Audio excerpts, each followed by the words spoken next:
Hello, I'm Dave. Welcome back to a special edition of Nerd Talk.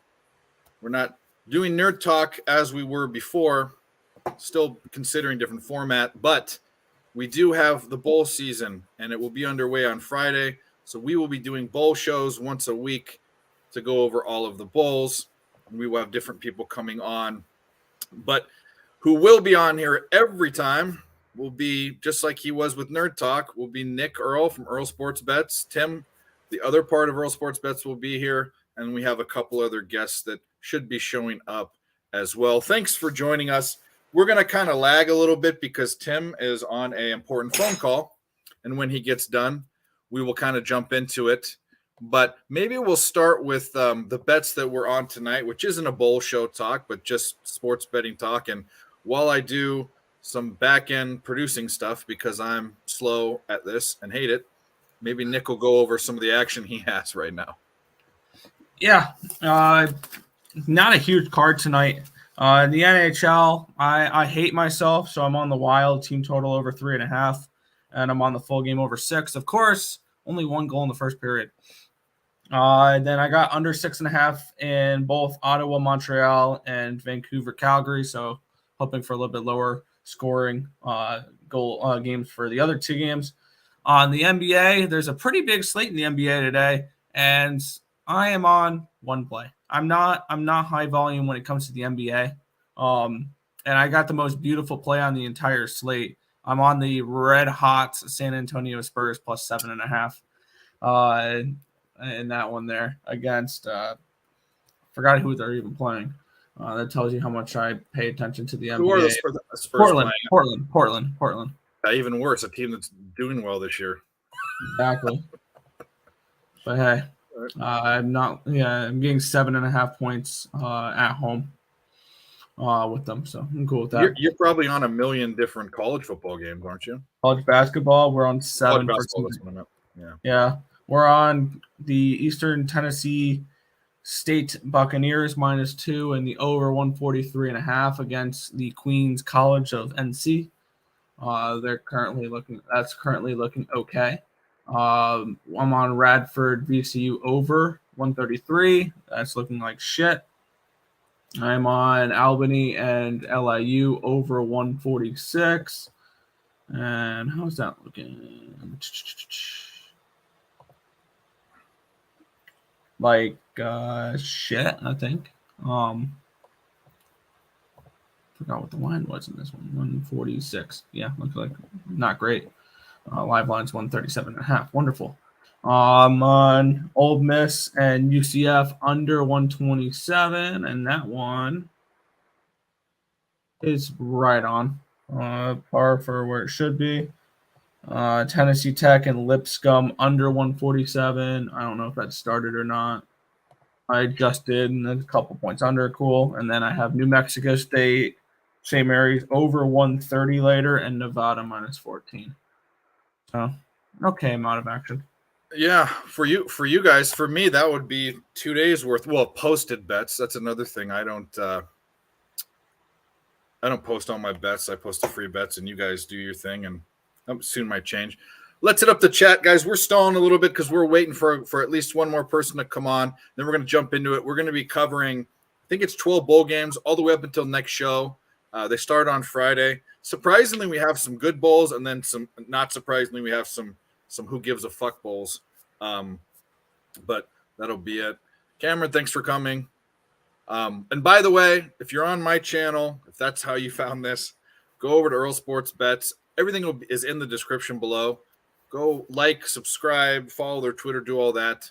And then if you're on ESP, do the same over here. Occupancy. I thought about asking you to come on. If you do college football, you're more than welcome to. I thought maybe you weren't more of like an NFL guy. Definitely a hockey guy. Go follow Occupancy. Pacers tickets all looking good. Yep. Thunder Buddies. I'm on Maryland. So those are the bets that I'm on. I've got Maryland money line over UCLA. I've got Wright State getting points against Akron. That was looking okay. I haven't looked at it. I will in a second. Too many screens open. I've got the Raptors. That's my best bet of the day. And then I've got the Canadians Senators under, which was looking good. And then I had the Canadians Canadiens with an E, the French way. I have them on the money line. I got a really bad number. I could have got 25 cents worth of value. Anyway, that's what I'm on. So we'll see. Crystal in the house, always a supporter. Thanks so much, Crystal. Good luck. I know you're probably on some hockey for sure. Appreciate hitting the like button. Yeah, so we've got this bowl season. We were talking about it backstage. This transfer portal. I mean, it started last year, but it's hitting this year, and we're seeing some crazy line movement. We're gonna go over specifically game by game, but that BYU game. I mean, we'll talk about it more. The total went down 9 points since open, and that's not even because of the portal. That's because of the QB situation. And then the line flipped right through 0. Now SMU are favorites, which that's always telling. When that happens, I throw the index out the window usually and say, if the books have enough balls to go right through 0, that's probably the play. Yeah. I think at least. It's kind of like one of those lines where everyone that bet the Vikings against the Lions, like, why in the hell are the Lions a favorite against a 2-loss team? Because Vegas set up the trap and everybody fell into it. No, it's what it is. It's because everyone disrespects the Vikings, right? Well, they got disrespect. No. Oh boy. They're the only. I think they're the only winning, or I think the first. What was it? The first 10-win team in NFL history to have a negative point differential. Like whether it's like 10-2 or 10-3, and they have a negative point differential. Yeah, they're. I mean, they've got some good pieces. I bet them this week. I grabbed them -4 against the Colts this week, but yeah. Well, against the Colts, But I don't know. I just look at the other. I mean, here's the deal, and this isn't coming from Fanboy City. I don't see how the NFC Championship isn't the nine. I mean, I don't know how the 49ers Eagles. The Niners Eagles. I mean, those are the only. And I don't. It's going to be a really good game. I don't see how the Niners. I don't see how who's going to beat the Niners in a big game. I agree. I agree. And I grabbed. I bet it today. I actually bet it today, +300 for the 49ers to win the NFC and +700 for them to win the Super Bowl. Yeah. They're my pick to win the Super Bowl. I have them tomorrow night -3 as well. Worries me that line's dropping a little bit, but this is a dominant team. They'll be fine. Yeah, Cam, it is very, very hard. Like Nick and I both index. So everyone caps different ways. Nick and I index games. Using power rankings, and it's even hard to do that not knowing who's in it, and the injury reports aren't showing all of these people that are out. So you basically have to go to news articles and different sports betting sites and put the pieces together, but it's tough. Watch line movement. I think I don't usually do that, but I do that in some situations. NFL preseason, and then bowl games. It's important. They are. It doesn't much matter. I mean, Jimmy G's a game manager. That's all they need. They need someone not to screw up like Trey Lance was screwing up. They need someone to hand the ball off, not fumble. And by the way, Brock Purdy looks better than some other starting quarterbacks. I mean, he could start on the Jets. He could start on the Panthers. Yeah. Sam Darnold's been decent. He's okay. I had high hopes for him, being a USC guy too, but I had really high hopes for him, and it didn't quite pan out. But anyways, the thing is, though, the Panthers are still alive to make the playoffs. Are they? Yep. As stupid as that sounds, yep. Because they are only a game behind the 49ers, and if they are they're game behind the Buccaneers, sorry. And if they beat the Buccaneers in a couple weeks, they will have the tiebreaker. Yeah, I don't know, dude. I'm not saying they will. I'm just saying they have a possibility to. Yep, there's quite a bit going on in that game. We're going to talk about it. Coaching's flip-flopping all over the place. Malik Cunningham's out. Yeah, that Fenway Bowl is gonna be fun to break down. I have a side I'm looking towards with the Fenway Me Bowl. too. I really want to jump. I really want to wait till Tim comes, but I don't want to.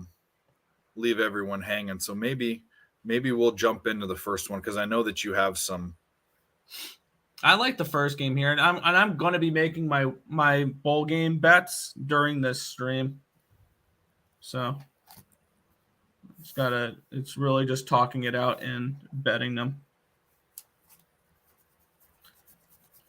Because I have a couple leans from the early bowl games. I haven't really capped anything past the Fenway Bowl though, other than the LA Bowl, because I had to do that for picks and parlays today.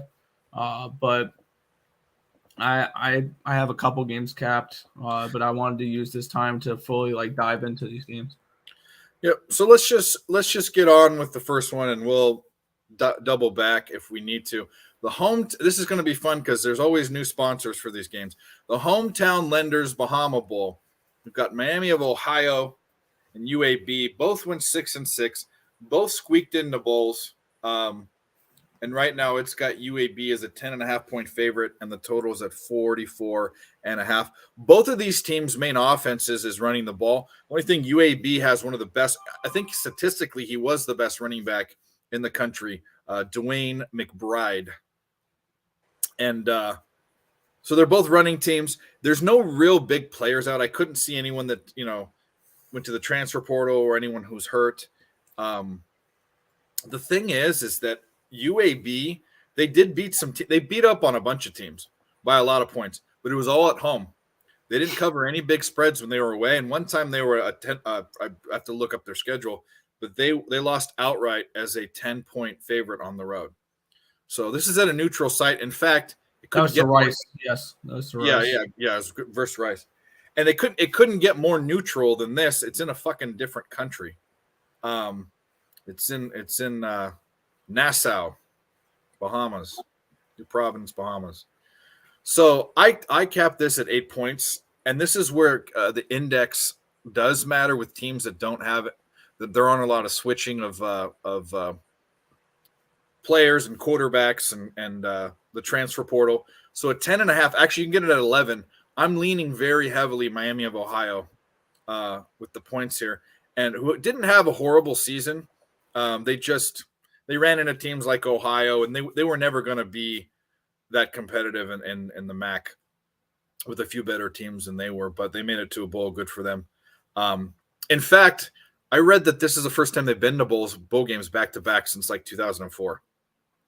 Back-to-back years. So anyway, what are your thoughts? Do you have any thoughts on this? Yeah, this was a game I was able to index a little bit because there was not many players out for this one. At least when I looked, there wasn't. I have a website that had stuff listed. Let me just refresh it because it was updated. Okay, it was updated today. So updated 19 hours ago. For this one, Miami, Ohio, and their backup quarterback entered the transfer portal. And a starting offensive guard, Caleb Schaffer, also entered the portal for UAB. It has nothing. So, but I mean, that quarterback that entered the transfer portal. But he opted to return. He wasn't playing all year. He's been hurt all year, so it's not that big of a deal. And then the only one they're losing is an offensive lineman. I was looking at the over in this game, and I was looking at Miami of Ohio getting 11 points in this spot here. And one thing I did notice is I have to go back and get the exact numbers for it. But in these first week of bowl games last season, it was overs galore. Let me take a look at what that was last year. Because if we looked at last year, and this is something I'm going to look at with this year as well, the first 1, 2, 3, 4, 5, first 6 bowl games went over the total last year, and then the LA Bowl went under, so it was 6-1, and then 6-2, or 6-0, then 6-1, 7-1, 7-2, 8-2, 9-2, 9-3, 9-4. So the first 9 out of 12 games went over the total. So these bowl game overs in the beginning of the bowl season it's something I'm looking at here. So, and we've seen UAB be able to put up points. That is not something that UAB has struggled with too much this season. The last 4 games of the season went over the total. 37-27 over Louisiana Tech. 41. They lost 41-10 to LSU. 41-21 to North Texas. 44-38 against UTSA. So these teams, UAB has been playing a lot of overs as of late. Miami of Ohio, they were mostly an under team this year, and then 2 of the last 3 games they played went over the total against Ohio and against NIU. So I can see this game squeaking over this 45 number. So I'm looking to place Miami of Ohio plus 11 and over 45 for my first 2 plays of the bowl season. I think you can get a 44.5 somewhere, but yeah, unfortunately, I'm limited to 1 book. Yeah, that's right. You are. Yeah. Thanks, North Carolina. Yeah, I don't know about the over just because I bet a lot of I think I bet 3 different times Miami of Ohio unders. They score less than 20 points a game. UAB scores a ton. I mean, basically, this is the thing. If this is a Miami of Ohio play, maybe it has to be an over. I would think they would have to put up some points in order to cover this over. Exactly. Because UAB is averaging 30.6 points per game. So if I do play the over 45 with this, it just is kind of an insurance net. If Miami, Ohio falls apart, this game is going to go over. And I think this game goes over regardless. Even if Miami, I think the only way it doesn't if Miami just doesn't score points at all.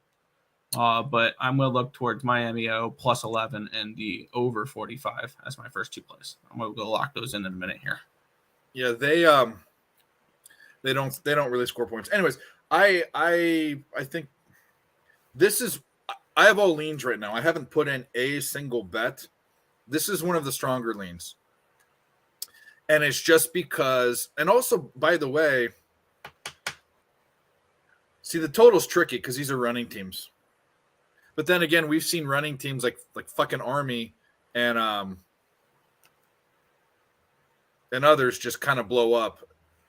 Goddamn Army. That freaking game. Never in doubt, over 32.5. No. Let me tell you this. This is this thing. This is why Nerd and the Turd is screwed. Because that obviously there's no way. I mean, first of all, there's some never have happens in that game. The Army Navy game's never ever gone in overtime. Ever. Yep. It's the first overtime. And how do you and by the way, Army didn't score an offensive touchdown. That was a punt return. So the first and going into overtime, you're like, okay, both of these teams aren't going. One team's going to score a field goal, maybe the other one won't. One's will score a touchdown, maybe the other one will score a field goal. There's no way. The first play of the game, they touched him 1 time. He ran basically unimpeded in there, like it was fixed. I'm like, okay, well that's fine. Well, they're going to go down, and Navy's they're going to stop Navy. Navy threw in that game 3 times. The first fucking completion of the entire game was an overtime. And it was a touchdown. And this didn't happen in drives. This happened 1 play, score, 1 play, score. So all within a 99%. I wonder what the percentage was of the underhitting. 90 something. Within 2 plays, it was dead. Yeah, it was dead. The over was dead. Yeah, and I was happy. I'm happy that people win money. I'm sad when I lose money, but Jesus Christ, how could you cap that? I mean, I was mad because I also was leaning Army money line in that game, and I also during one of my free pick videos, I gave something out and totally forgot to bet it. I said tease Army up to 8.5 and tease the total down to 26.5. Which would have hit, but it is. Yeah. Anyway, well, we're about to move on to our next game. Yeah, I'm betting that now. Miami, Ohio plus 11 and over 45. I have both those bet. Yeah, I have this as a 2-star. It will move to a 3-star, which means I'm betting it. I'm pretty sure. Which one, Miami or Miami? No, I'm not going to bet total. I actually lean under. But then, and thinking that Miami will be in it, there's 2 ways you can look at it. One is that Now, Miami has to score points to cover this, so maybe the over is the play. I just don't feel confident in it. But Jesus, they didn't score that much. They did the last 2 games, you're right, but they were an under city before. All right. Next game, we are going to the Duluth Trading Cure Bowl. Isn't that an underwear company? It's a clothing company. Yeah, it's the one with that fucking guy that looks like me running around in boxers with his shirt off and stuff. But they get a bowl game. They get a bowl game. Well, fucking Jimmy Kimmel. These sponsors are crazy. Some of them aren't even things. Like, well, we'll get to it. Anyway, we've got UTSA 11-2 versus Troy 11-2. I didn't realize how well Troy did this year. I bet them one time against UMass to cover 10-point spread. They beat them. They shut them out because UMass sucks. Troy's a 1.5-point favorite. The total is at 55. Let's see what I got. This actually opened up as UTSA as a favorite, and it went through 0. Yeah. So that's something to kind of question there. It's basically it's a good offense versus a good defense. UTSA's got a good offense, and Troy's got a good defense. UTSA was undefeated in conference play, 8-0, and they're on a 10-0 streak. Troy's also on a 10-0 winning streak too. So there's a lot of question marks for me. Why the number went through 0. When I look at these two teams, the eye test and looking at, so when you have a really good offensive team and a really good defensive team, what I like to do is take you got to put them on a apples to apples even playing field. So you got to look at the difference between the offenses and the difference between the defenses and which one's greater. And I think in looking at the stats, the difference between UTSA's offense than Troy versus the difference between Troy's defense and UTSA's, I think the edge is to UTSA having that much better of an offense, if that makes sense. And if that's the case, then why the line go through 0? And why I have this game as a pick'em too. So there's no help with that if to the index. So it's a big question mark to me. It'd probably be a no bet just by that explanation. That's how I cap. When I get to that point, there's so many other things to bet this time of year and bowl games that if you don't see an edge, you dive in a couple layers and you don't see an edge, it's not the only game you got to bet on. So I'm probably sweeping it aside. But what do you think? Do you have an opinion on the Duluth Trading Cure Bowl? Yeah, I was looking more towards the total, but kind of what I want to look at real quick. When we're looking at bowl games, we're getting a lot of these. Obviously, there's no conference matchups. These are all out of conference games for every single team playing.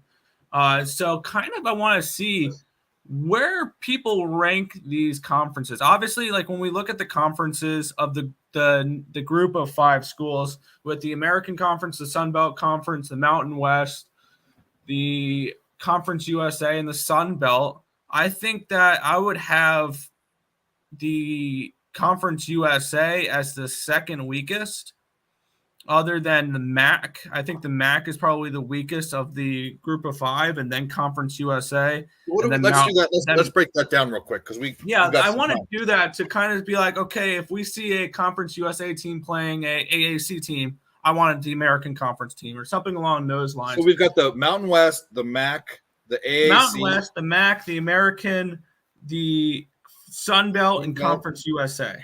Yeah. For the group of 5. Just because I don't know, I know some of those, I know all the teams in it, but just to be safe, I'm going to pull up what teams are in what NCAAF standings. It'll show me that and I can scroll through it. Okay. So Conference USA, UTSA, North Texas Bowl team, Western Kentucky Bowl team, UAB Bowl team, Rice Bowl team. But it's got La Tech and Charlotte and FIU. I would say that's mediocre to weak. Conference USA? Yeah. No, yeah, Conference USA, yeah. Mid-American, I would usually say that they're stronger than they were this year, but they weren't. Ohio, Buffalo, Bowling Green, Miami of Ohio, Toledo, Eastern, West, all the I have directionless. the MAC rated on the bottom. I wrote out my list real quick just on feel alone. I had the MAC as my bottom one.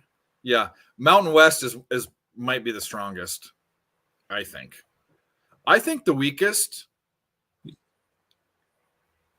See, they got. I think the Sun Belt and Conference USA are the weakest. That's just me looking at these teams. I mean, Troy is not a strong team. Troy and South Alabama had aberrations. Southern Miss is lucky to be in a bowl game. Georgia State, Old Dominion, Georgia Southern, they're all stinky. App State had a fall off year. JMU had they're new to Division I FBS. Coastal's a decent. They ran that conference. Yeah, no, you're right. But that's I think there are aberrations in that. But either way, you do have to look at the conference. That's for sure. And I don't know if this is biased, but number one on my list is the American because they had multiple ranked teams. With Tulane, UCF, Cincinnati, Houston. That might be the best. That might Memphis, be the best. East Carolina. I think they're the best of Group of 5, because they have half their conference. Yeah, I agree. The MAC was down, but the MAC had a down year, I think. I have AAC, and then you can interchange Mountain West, Sun Belt, Conference USA, then MAC. I agree. I agree with you. I'd probably switch Mountain West number 2 and Sun Belt number 3. Okay, well, in that case, we'll bring on another nerd. He's not that late. We can get in on the second game. We can kind of double back, but every time he comes, we've got to do this. Timmer! Level out, Timmer! Timmy Earl, what's up? Did you get fired? No. Okay, We're talking new ideas. Okay, good. Yes. So we've already gone over Miami of Ohio, UAB, and we're on UTSA Troy. If you want to double back, I might actually wait to double back until Cab, who says he's coming on. I don't know if Marley's coming, but do you have any thoughts on UTSA Troy? I think that this one might be one of the better bowl games of the bowl season. Go for it. I don't. No, this one just seems like a fun game. This one just seems like a very like this one. You get two teams that actually care. Both teams winning their conference. Both teams coming in this one 11-2, winning their last 10 each. So you get two hot teams going up against each other. UTSA, really good offense. Troy, really good offense. And I think you're going to see fireworks in this one. Troy has a good defense. Defense. Troy, I think Troy averaged 26.2 points per game. So they're not that offensive. Fireworks in this one, though. I think you're going to get a higher scoring game, especially earlier on in the bowl season. And I think UTSA wins this game. I think UTSA is the better team in terms of where they're going. But I think this one's going to be a fun game. It's going to be a high scoring one. I would take the over as my play for this one if I was going to go and bet it. I did just bet the over 56 in this one. And I think this is going to be – I know Troy's defense is good, but I think this is going to be one of the better offenses they face. Even though I said the Conference USA is really weak, I think this is one of the best offenses they've faced all year with UTSA. And UTSA, I mean, they play in Conference USA, and, I mean, their defense was mediocre. So I can see this game being – Troy being able to put up some points because I think that Troy has faced better defenses in the Sun Belt Conference than Troy has faced offense or UTSA has faced offenses in Conference USA. So I do think both teams can put up points in this one. I don't hate it. I'm not betting this game. I think there's a lot more to bet. I have too many question marks. Both. I mean, Tim, you said everything we said or I said. Both teams are on 10-0 winning streaks. UTSA went undefeated in conference play, and the only weird thing is UTSA was the favorite, and it ran through zero. I do think Troy wins this game. I'm not betting the side, but if I had to, I'd lean Troy. Yeah. And then you look at Troy's 2 losses this year. They were to Ole Miss. We saw how good Ole Miss was. And then on a last-second Hail Mary bullcrap play against App State. The only reason why I remember that was I had Troy money line at plus like $4. So and that hurt. That really did hurt. But no, they've been fantastic all year. So no, I do like Troy, but I think UTSA wins this game. Yeah, I've been on Troy once. It was against UMass when they shit down their throat and they shut them out because UMass is horrible. UMass was one of my most the Cowboys were involved in the most games so far this season where I've made money in the NFL. UMass was in some form or another an under or betting against them in the – I mean, man, I love betting the Minutemen. They were just god-awful. They couldn't score. It looked like a bunch of – well, I'm not going to say that because we're on your channel. It's like a way of saying a bunch of monkeys trying to screw in a light bulb, but it has to do with a certain type of human beings trying to do something bad to a doorknob. So, and it has something to do with that Timmy. No, I got where you're going with that one without saying it. Okay, there you go. See, we got to keep it real because we got fans in Kazakhstan and Bangladesh, and we don't want to get copyrighted and get a fucking letter from YouTube. I have 303 subscribers, and I'm getting why did they give a fuck about me? But they're putting advertisements on my channel. Are they actually? Yeah, they've been doing that for about a month, and it's like, okay, well, go have free advertising. I hate that. Go somewhere else. All 303 people. Okay, this one is a question mark. This next bowl game. There's a lot of question marks in life, but what's Wasabi? Is that a company or is that just Wasabi? They're saying like Wasabi. It's like the Potato Bowl, Famous Idaho, but that's actually a company. Wasabi is the sauce. Yeah, why are we over your? Why is this over your face? I don't like that. How do we stop that? It's better this way. I'm ugly. No, it's not. This is the shit that I don't get. Like that's horrible. You have to switch the size of it or whatever. What if the one that's streaming? If I take that out, does it change? I don't know. It's all good. No, it's not. I hate that. There we go. That works. It's Wasabi Technologies. I know it's something. They are an American object storage service provider based in Boston, Massachusetts. So the Fenway makes sense, but storage. Yeah. An American company called Wasabi. This really is a melting pot, ain't it? Yeah. Anyway, I like wasabi. I like sushi. In fact, I really want good sushi. Where I live, they don't have it. I come from the Southern California, but some of the best sushi in the world. And out here, it's like fucking fish bait. Anyway, Wasabi Fenway Bowl. Cincinnati 9-3 versus Louisville 7-5. Louisville are 1.5 point favorites, and the total is 40. There's a lot going on in this game. There's a lot to talk about in this game because it's like a swingers club of coaches. Yeah, I got all the information here to look at. The one website that I was reading off from last game. Head coach Luke Fickell is left for Wisconsin. Yep.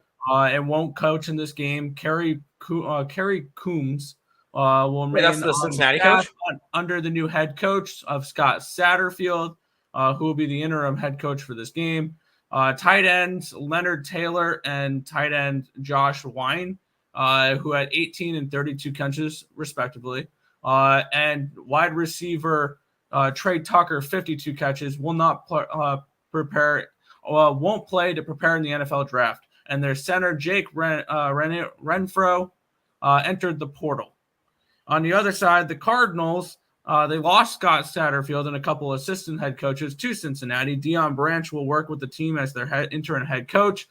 Malik Cunningham has opted out to prepare for the draft. Backup Brock Doman, who had 866 passing yards in this season in 2022, is expected to start. Top cornerback Kytrell Clark has entered the NFL draft and won't play. Running back Tyon Edwards, who had 525 yards, and receiver Tyler Hudson, who had 1,034 receiving yards, are also not expected to play in the bowl game. God damn it. There's so much of people out for this game. So yeah, exactly. American company. Let me boil that down because I read all the same stuff.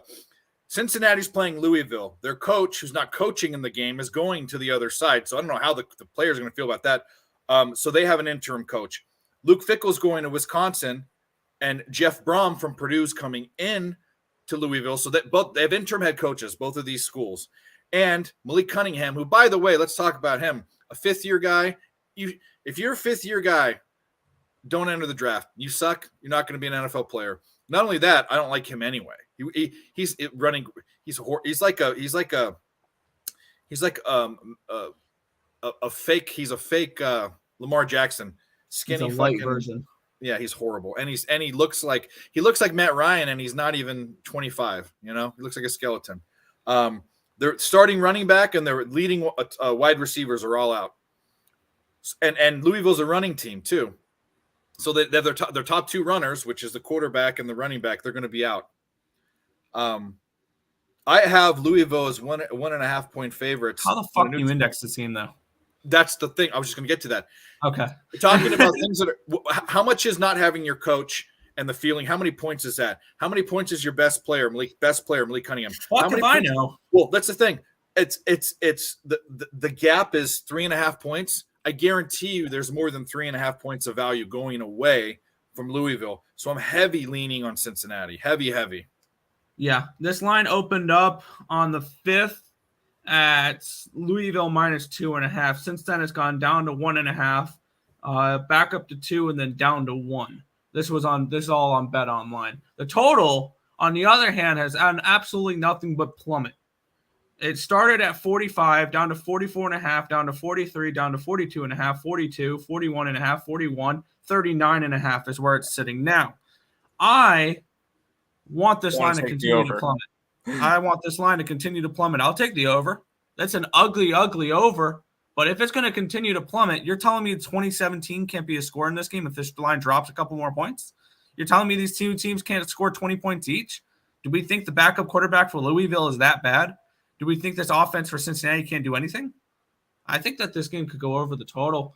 And maybe that I don't know. This game is a big question mark for me. I originally had Cincinnati plus 1.5 and over 43 written down. So I liked this over even when it was a 43. So I don't know. What do you think, Tim? I think this one's a whole big freaking mess. And that's how it is on a lot of these games. Clusterfuck. I kind of look at the line, and I understand why kind of Louisville is favorited. I mean, they're an ACC team compared to an American. Although I feel like if I have to go after a side, I would kind of lean Cincinnati.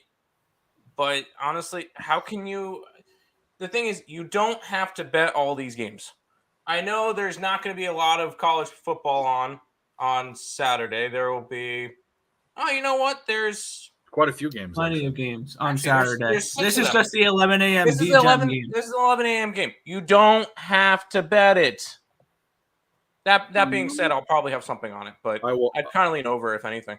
It's bowl season. You got it. This is different than. I mean, this isn't over. I almost thought about doing like a thing where I put a bet in on every single bowl game, but then I said, well, that might hurt my bankroll. So I'll probably find a way to bet most. I could find a way to bet most of these. In fact, maybe should I do that? I'm going to try to come up with a play in every single game. This one's going to be an over. I'm not going to bet this now, though. This line's plummeted 4 points.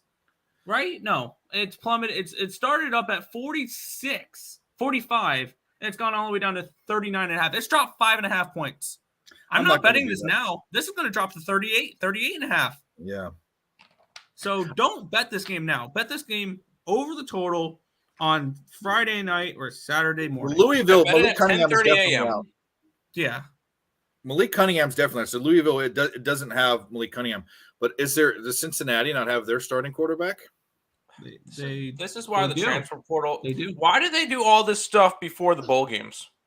Because who gives a fuck about how? Because they don't want to get hurt before they go somewhere else and need to play. They should do all this crap after bowl season, because It is a big headache, and it makes these games pointless.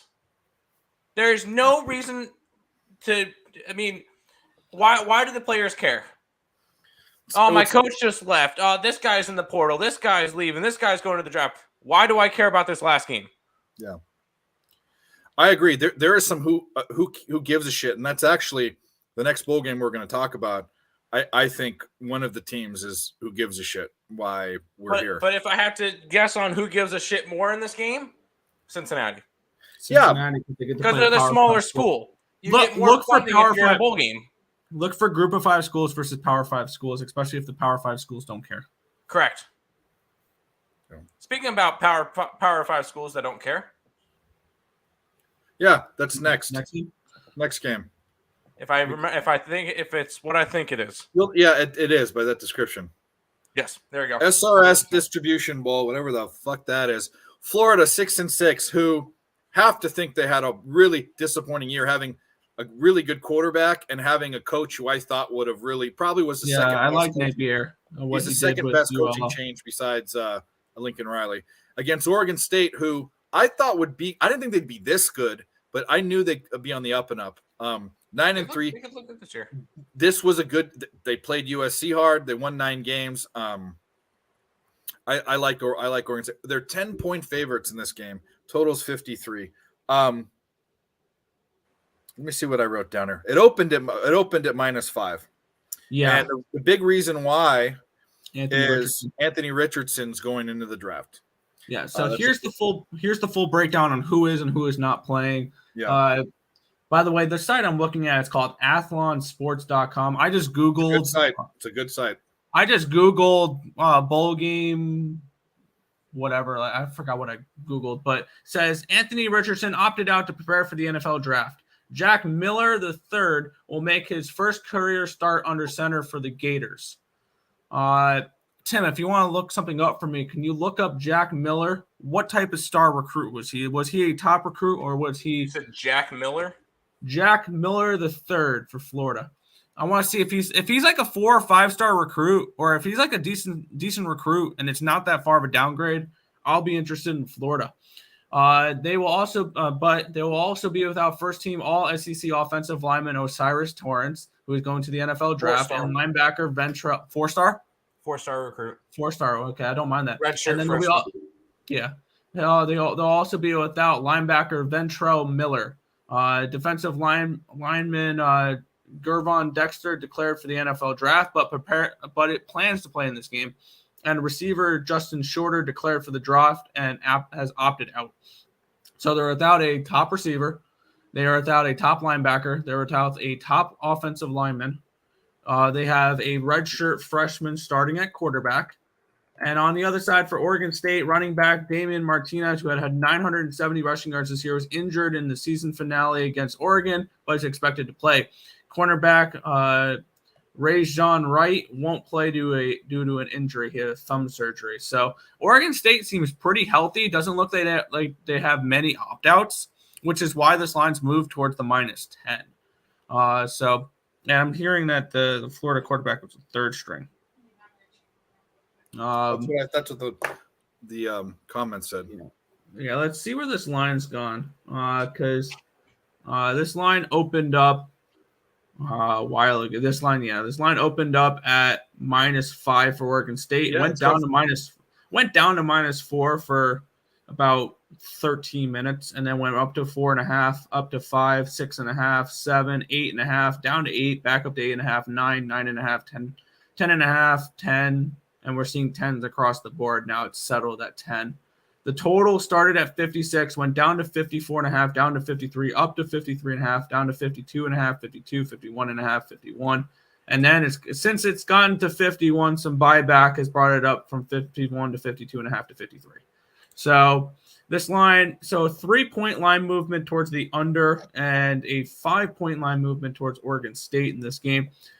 I'm interested in Florida in this game getting all these points. And I get it. They're going to be missing a bunch of players.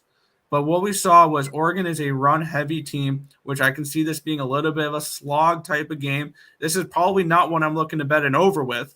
And I think the under correlates well with Florida. So I think Florida plus 10 is an interesting look in this game. I don't think they win this game outright, but against a run-heavy team like Oregon State, I can see this being a little bit of a closer game than people think.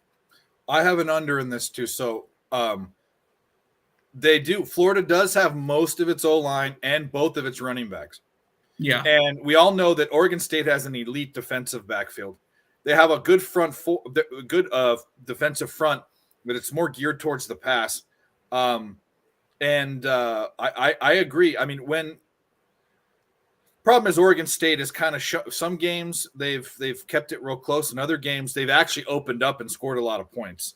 But they are a run first team. Florida will be a run first team with a third string quarterback. I'm on the under for sure. This is one of my 2-star, soon to be 3-star plays. 3 stars means I'm betting it. 2 stars means I'm really interested. So I like the under. Tim, you're up.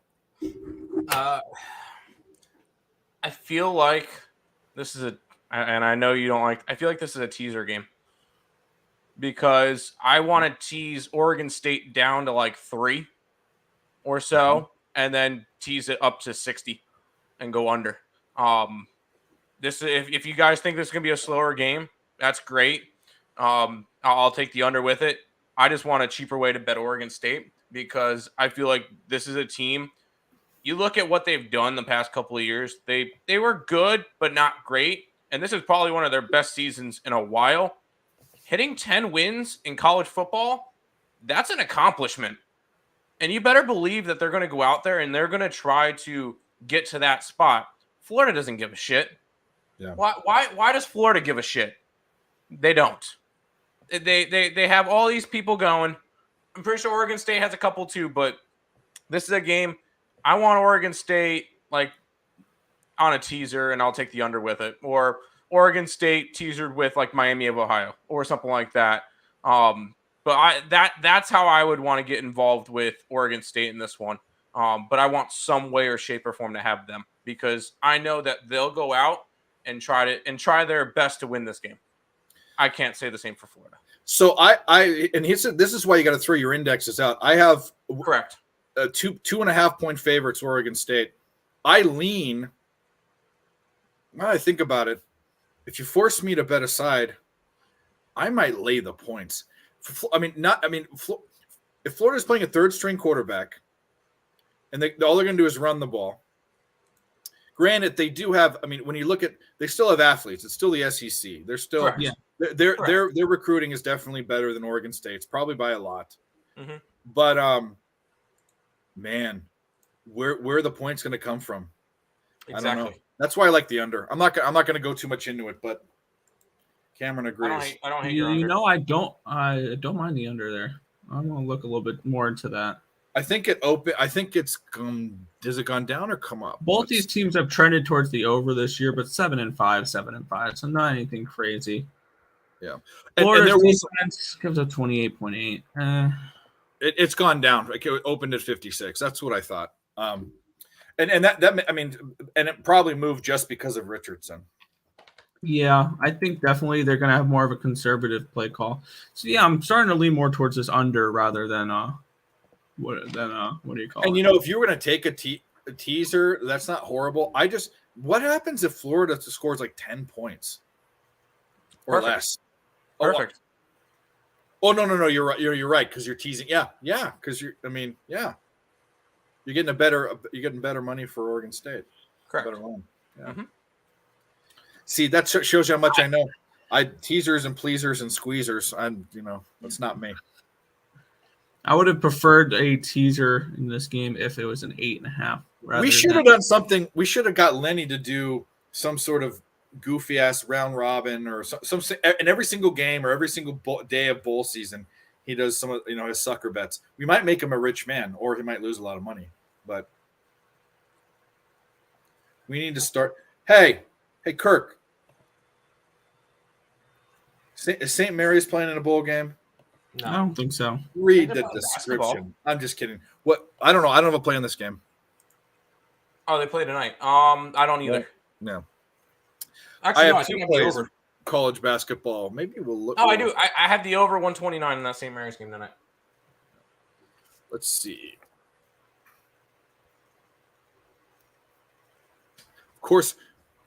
Of course, Wright State fell apart. They were covering fine, so I lost that bet. That's horrible. The Pacers are now a 5-point game. Yeesh. And For then Tim, if we ever come up with a play that is fading Queens College of North Carolina or Southern Indiana ever again, I'm going to kick your ass because we lose every single time. And it's the same thing every time. It's the same thing every time. We got the over. It's fine. Yeah. No, but it's the same thing every time with these goddamn teams. The first half, fading those teams, especially Queens College. Guys, I'll be right back. Amazing. Second half, they fall apart. For whatever reason, Queens College plays great in the second half. That's one thing I've noticed every time. That's fair. I'm sweating out this Pacers game now. I'm hoping that they could kind of pull away because they were up 20-something points, and then Warriors' third quarter happened, and Warriors went up 33-19 in the third quarter. Now it's a 7-point game, so hopefully they can hold on. But yeah, Oregon State, any way, shape, or form I can get them. I'm more interested in the under or maybe taking Florida team total under if I had to bet the total in that game. I think I'm more interested in I'm going to write down the under as my look in this game. Which bowl was this one? The Distribution Bowl? I didn't even write this one down. Good job, Nick.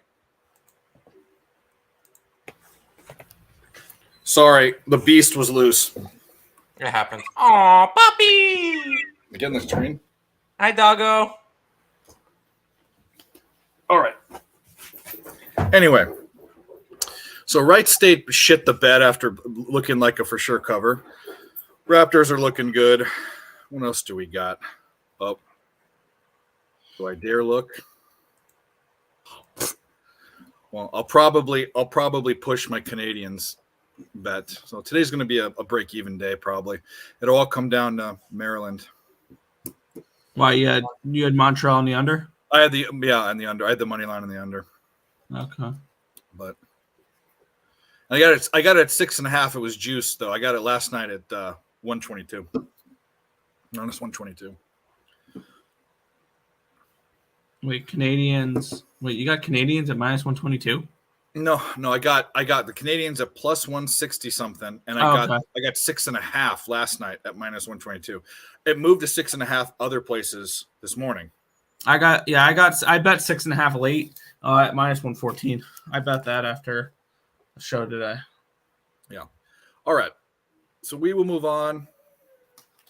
Stop your crime. Yeah, I'm gonna write down that Florida OSU under. Moving on. Remember this? Can't do this anymore. You're perfect in it. The good old days. Oh, yes. All right. The next one, the Jimmy Kimmel LA Bowl. I think that's kind of neat. Yeah, I wonder why. Yeah, well, I mean, it's kind of neat because it's I don't know. You don't like Jimmy Kimmel, but Washington State 7-5, Fresno State 9-4. The line for I spent minus 3.5. The team that's minus 3.5 is Fresno State. Yeah. I think this is going to be the most entertaining bowl game of the group that we're talking about. Two teams that definitely do care. I mean, Fresno State coming off a Mountain West Conference championship victory. I had the other side.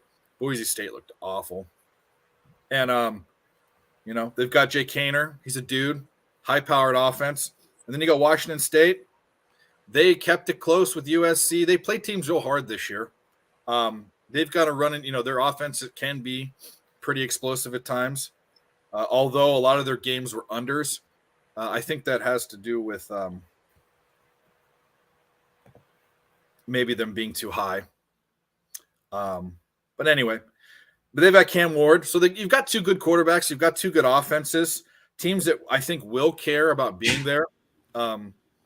Teams that play hard. Fresno State always plays everyone hard. I really like they're like the Steelers or the Ravens. I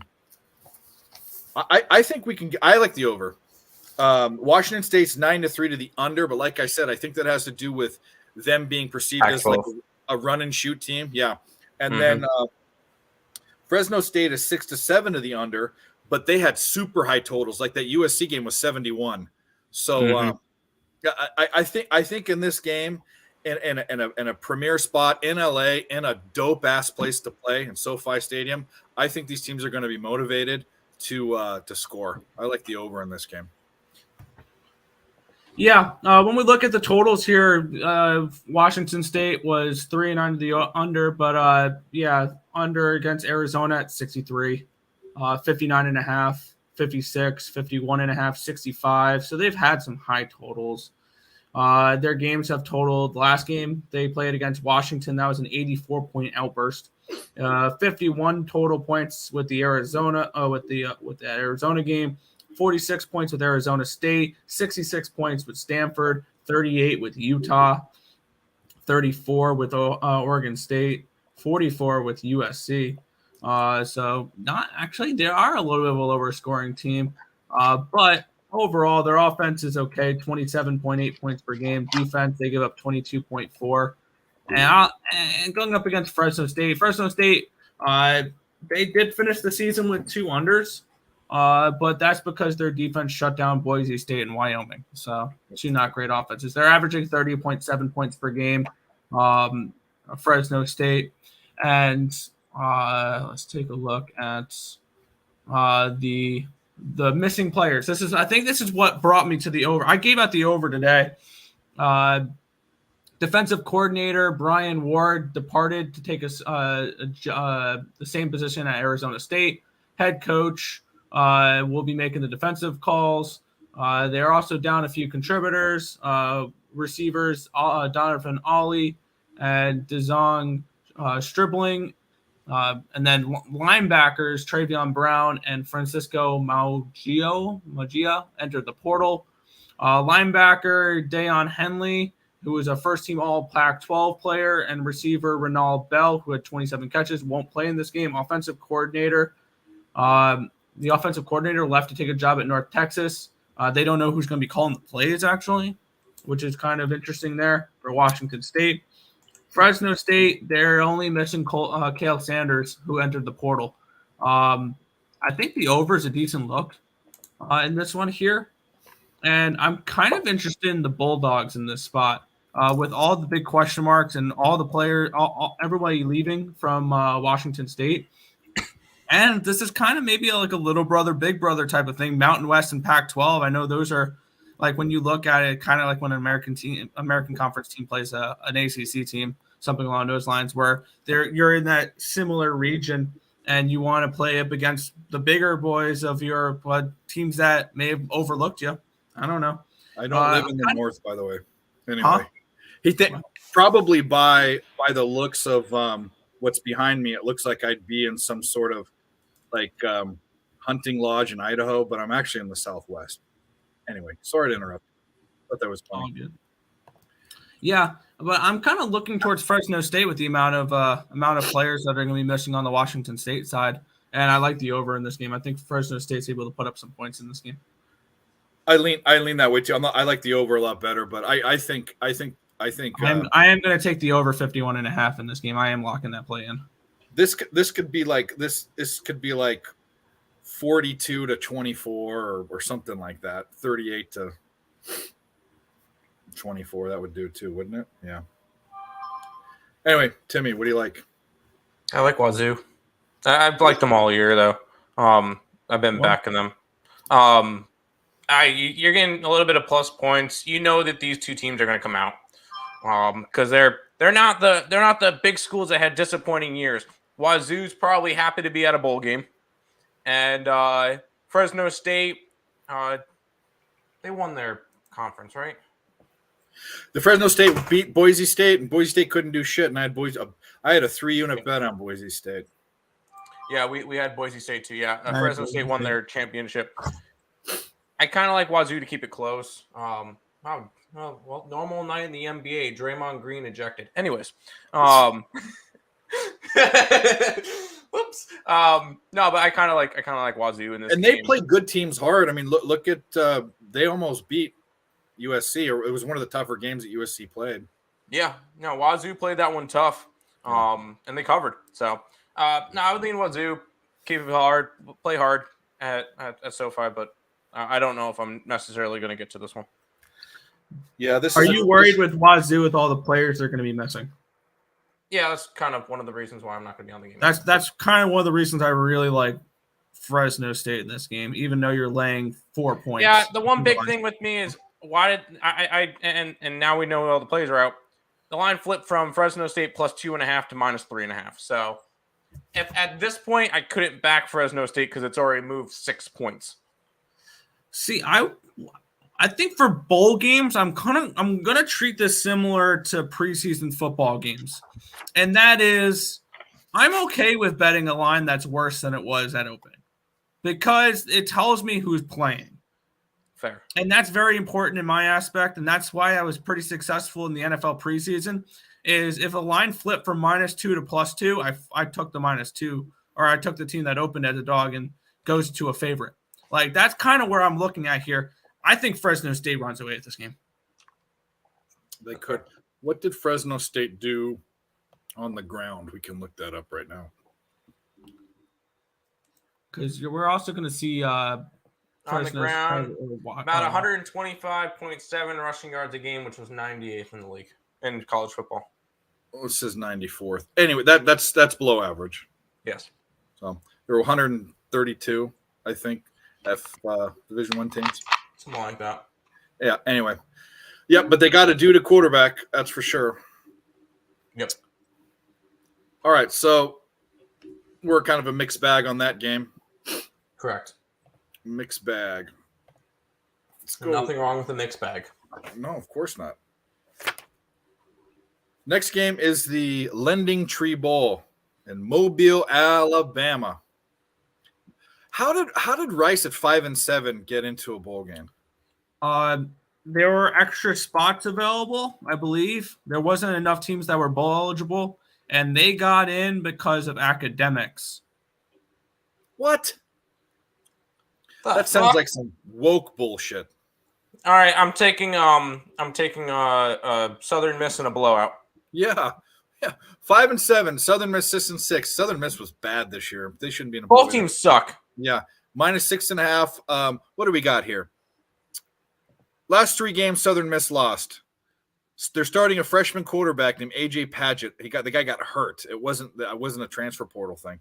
Yeah. And then Rice lost their last. That's Rice. I'm sorry, Rice lost their last 3. They're starting a freshman quarterback. Southern Miss went 1-3 their last 4 after starting 5-4, and they are also riding with a late season quarterback change as well. I put lean Southern Miss. I have them as a 9-point favorite on the index, and they're 6.5. But after finding that little tidbit out about Rice, this is a for sure bet. Southern Miss -25.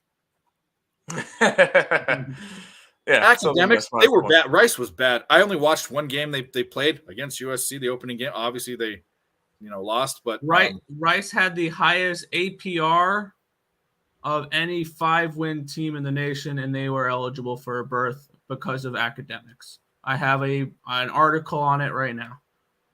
That's stupid. So they're a bunch of real nerds.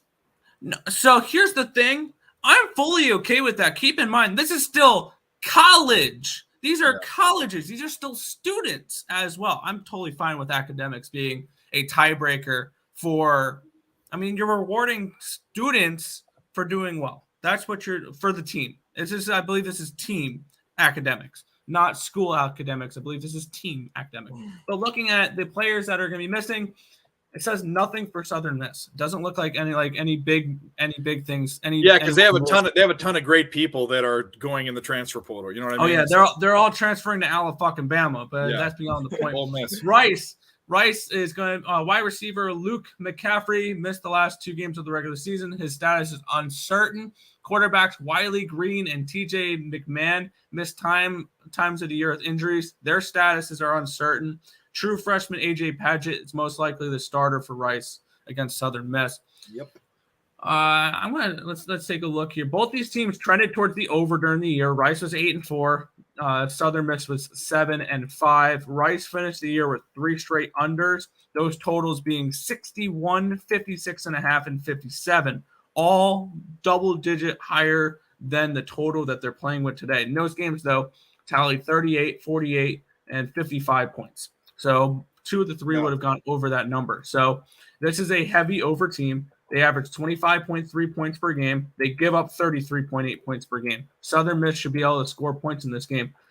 Southern Miss only averages 24.2 points per game, but they give up 23.5. They finished with 4 out of the last 5 games going over the total. And at 45.5, I think the over is the look in this game. But they're both riding with not starting quarterbacks. I don't know. I'd have to look at. I didn't look at that. These defenses are bad.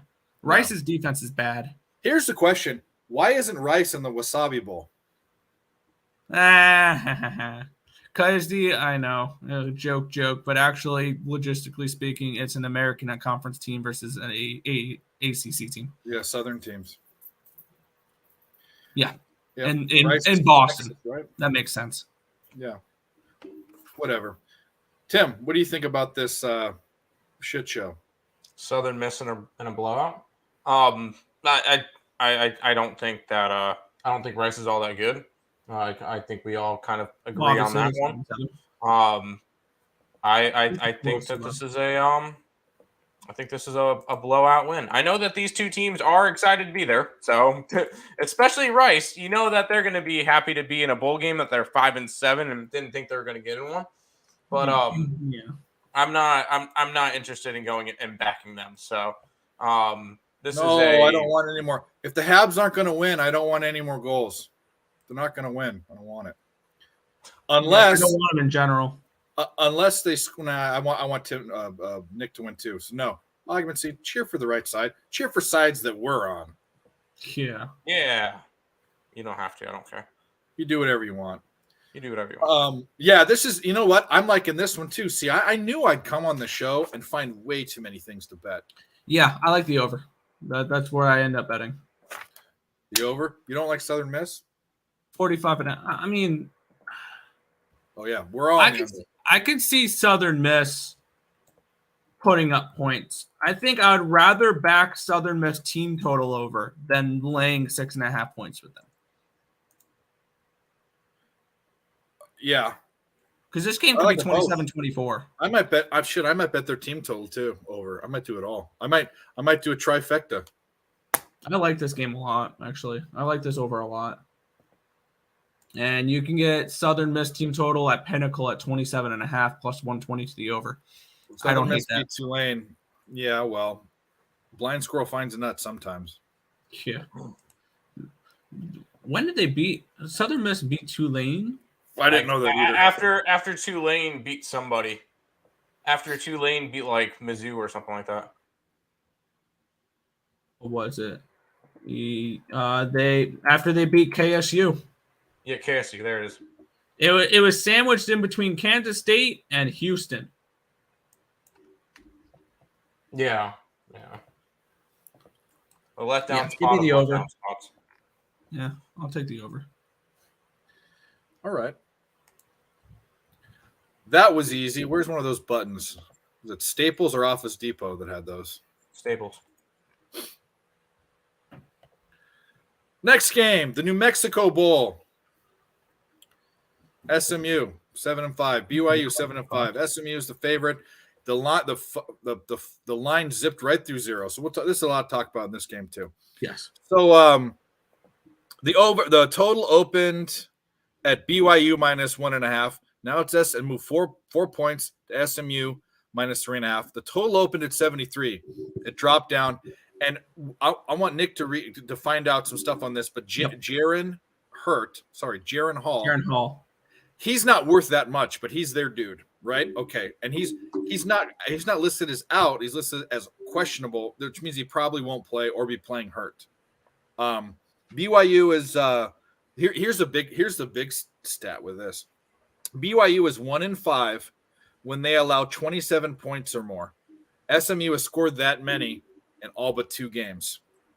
So we need to find out we need to find out injuries and transfer portal stuff for this game, because if there isn't anything big, there is some news for that. Okay, let's go. Let's do it. All right. For SMU, is the only thing it's saying here is standout receiver Rashid Rice, who had 96 catches, 1,355 yards, and 10 touchdowns this year, will not be playing due to a toe injury. That's the only thing on the SMU side that they've been saying. A toe injury? He hurt his pussy. Yeah. Yeah, you never know. But yeah, quarterback Jaron Hall he was banged up at the end of the regular season. His status is uncertain for this game. Hall's health is crucial, with backup Jacob Conover transferring to Arizona State. So not only could they potentially miss their top quarterback, they're missing their second quarterback as well because he's transferring. As of Monday night, the odds of Hall suiting up seem to be decreasing. Receiver Keanu Hills, Keanu Hill, who had 36 catches this year. Status is uncertain after leaving the game against Stanford due to an injury. Linebacker Keenan Peely, which is the second leading tackler on this team, has declared for the portal or has entered the portal. And linebacker Peyton Wilger is also out. For me in this game, there's just so much going wrong with BYU. I'm going to take SMU in this game. I don't give a fuck what the line is. This is an SMU and a blowout type of game. And I've been somebody fading BYU all season long, and I don't think this line is up on the book. This is not on Bet Online, this line. Yeah. This is off the book at the moment. So this is obviously a wait and see game. I can't bet it because there's no line to bet. But if it comes out and BYU is not going to be without their top two quarterbacks, and they're going to give me less than a touchdown with SMU, I'll take it. I'm thinking the same thing. I mean, granted, I index this as SMU with 2 points, but if SMU is out a wide receiver, and BYU, who already didn't have that great of a year and didn't look like a good BYU team, is down to their third string quarterback. I mean, and the stat, BYU is 1-5. What is this? Yeah, 1-5. What does it say? I guess that's okay. So they've let teams score 27 or more points 6 times. They lost 5 of them, and SMU scored 27 or more points in every game but 2. I mean, is it crazy to like the over? Seeing that it's dropped 8 points, maybe. I would look more towards SMU's team total over rather than a full game over, because I don't know if I can trust a third string quarterback for BYU to put up points in this game, even though SMU's defense is not great. This maybe one of those games where I think, who is it? It's Durrell for the NBA, where he has his I don't give a fucking shit what the spread is, I'm going to take that side type of game. I don't think I give a fucking shit what the spread is. I'm going to take the side of SMU. That's fair. That's just my thoughts on this game. I might look towards an over as well at 64. I don't know if I trust BYU's offense to put up many points, but I know SMU can put up points, and their defense is not the greatest either. We saw this SMU team put up how many points in their game against who was it? That game had 120 points. Houston, 77-63. Yeah. But we look at what SMU has scored this year in general. 27, 34, 19, 40, 27, 45, 77, 41, 24, 34. Yeah, they're going to put up points. They're going to put 38.4 points per game. They're going to score. They're gunslinging offense. Yeah. Well, this one's fucking this. I'm finding so many things to bet. I mean, I can't believe. Well, I guess I could believe it. I knew I would, but we'll see. We'll see. You know, in the we talk about fading the injury and all that stuff in professional sports. God, I think there's a bigger gap in college. Yeah, between, you know, I mean, you have guys on the team on a lot of teams that a lot of these teams reps. Yeah. Anyway. I don't know how you can trust that type of stuff. I don't know. 3-2 in the Canadiens game now. Oh, come on. Don't fucking do this. 6.5 left. Okay, well. If the Canadiens tie it up, it's over. Well, I want them to win then. It's the only way. I mean, not for you, but,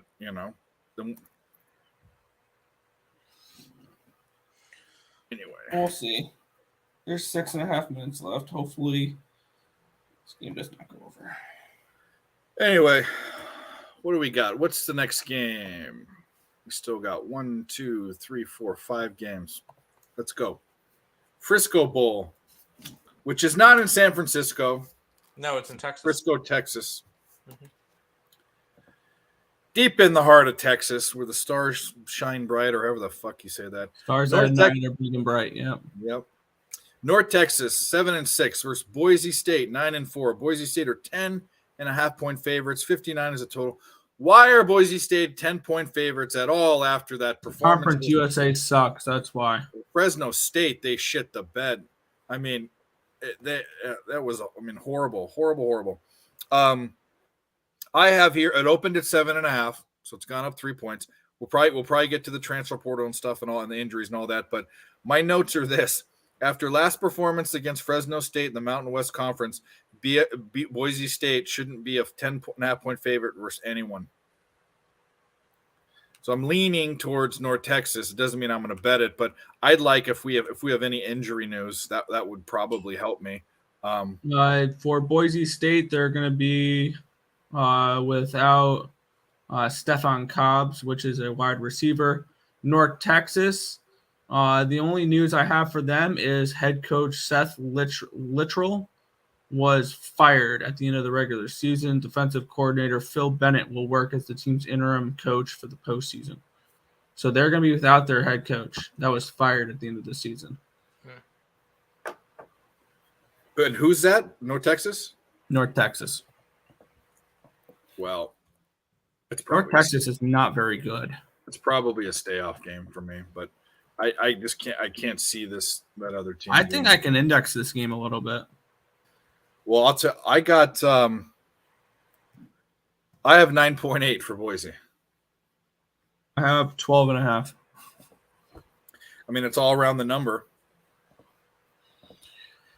Yeah, it's Boise or nothing for me in this game personally, because I think the Mountain West is that much stronger than the Conference USA. North Texas is not a very good football team. Granted, they did finish 7-6, but it was in the Conference USA. They give up 31.5 points per game, and they score 33.9 points per game. They went over in 3 of their last 4 games. And this is a team that puts up points. They go 8-5 to the over this year, and most of their totals that went under were in the 70s. And on the other side, Boise State had gone under in 3 of their last 4 games. They do put up 29.1 points per game, but they only give up 18.5. So they have a good defense. Yep, they do, and that was the Mountain West Conference game. Both Fresno State and Boise State have good defense. Are you saying North Texas is a good defense, or no? North Texas defense sucks. Yeah, which I think Boise State team total is probably the way to go in order rather than laying the 10.5 with Boise State. I think if you take the team total over, it's a better look. Yeah, and the over went up. I like the over a little bit in this game as well. It's gone up 3.5 points. So yeah, I could see that. I think this is a stay-off game for me. It's not even interesting. I probably will forget about this game after this sentence, but because I'm not watching it. But Tim, what do you think? Yeah, I don't want anything to do with this game. Yeah. Just because it's the last game of the night doesn't mean you need to bet it. Maybe look towards an over, but I can't really do anything with this game. I want nothing to do with it. Just complete pass. I'll probably make a move on the over. I want to see what this does, though. Well, there you go. Toronto shitting the bed. Yeah, Toronto. I was just looking at that. That's why I'm not talking. Toronto sucks. Chicago it was looking fine, and now it's looking. Dallas sucks. Everything sucks. I might. Well, Canadians. I could get swept tonight. Akron came back. White State was fine. I took a shot with the Canadians, but anyway. Move on to something in your neck of the woods. Cameron, Pacers game has a minute and 6 seconds left, and it's a 3-point game. I'm ready to lose in the last minute. Smoking in the garage. Are you Canadian? Do you live with your parents, Cameron? Do you like really stupid teams? I'm just kidding. Cameron, you're cool. I was making an inside joke. All right, let's go to Myrtle Beach Bowl down in your neck of the woods. Is Myrtle Beach a nice place? People always say it's like a nice place. Yeah, it's all right. It's on the Coastal Carolina campus. Yeah. I don't know a lot about East Coast. I know I went to St. Augustine, and I've been to some East Coast beaches, but they're different than West Coast beaches, obviously. Mm-hmm. But usually beach communities on the West Coast are really nice, well-to-do. We don't really go to Myrtle Beach. I've been there 5-6 times. So it's not somewhere I go often. Where do you guys go? Point Hatteras? Isn't that north? I really don't go to beaches. Oh. Yeah, you're right. You go to Wilmington. Wrightsville Beach maybe sometimes, but I really don't. That's near Point Hatteras, I think. No. Anyway, all right, Myrtle Beach. Marshall, Thundering Herd 8-4 versus UConn Huskies 6-6. Didn't UConn make their first bowl game in forever in a day? Yes. Yep. Yeah, that should mean something in this. Marshall's -10 though, and that doesn't surprise me because UConn sucked balls. I was on their under until that stopped being a thing, and it stopped real quick. Yeah. But I have Marshall as 15-point favorites in this game. I had it at 13. Yeah, and UConn, all they do is rush the ball. They only throw 101 yards in the air per game. It's 5th worst. Yeah. And Marshall can run and defend the run. So I'm leaning Marshall and laying that big spread. I mean, I guess we need to find out who's playing, but just off the index and my eye test and the stats about UConn, I think I'm on Marshall, laying that big chunk of points. Yeah. As for injuries and stuff like that, nothing for Marshall. Nothing as of note. And for UConn, third leading rusher Nathan Carter, who had 405 yards this year, entered the transfer portal. Receivers Cam Ross and Keelan Marion, who missed most of 2022, could play in the bowl. Looking at this game, Marshall has a really strong defense. They are 7th in the nation, only gave up 16.2 points per game, 24.2 points they've scored per game. UConn only averaging 19.8. They give up 26.1. This is not what I'm looking at it over in particularly. Yeah. Even out of 41, I would look towards Marshall in this game, and I would probably look towards a UConn team total under. And I know this is probably a feel-good story. UConn makes a bowl. Yeah, I don't care. I think that UConn gets routed in this game. Even though UConn was one of the best ATS schools this year, they covered in 7 in a row before not covering against Army in the last week. They were double-digit dogs in every fucking game. That's why. Yeah, they covered during their 7-game covering streak. They were 13.5-point dogs, 15.5-point favorites versus UMass, 7.5-point dogs versus BC covered. Ball State, they were 9.5, 5.5-point favorites against FIU, 22.5 points against Fresno State, and 38-point dogs to NC State that covered that game. So, I mean, it's an NC State team that can't score points. Mm-hmm. Yeah, looking down the stretch here, this was their level of competition: Army, Liberty, UMass, BC, Ball State, FIU.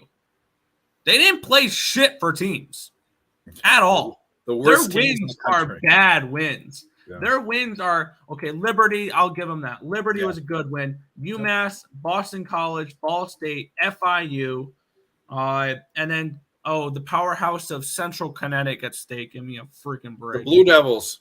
Yeah, no, I want nothing to do with UConn in this game. When we look at Marshall, they got wins versus Georgia State, better than any of the wins that UConn had. Georgia Southern, App State, Old Dominion, James Madison. They beat JMU. That was a nice win. and then like Gardner Webb. But they beat Notre Dame week 2. Remember that? Yep, I sure do. So as a 10-point favorite, I am interested in Marshall in this game. Yeah. I'm going to lay the 10 points with Marshall at minus 115. So I'm going to pull the trigger on it. You're going to do it? I'm going to 2.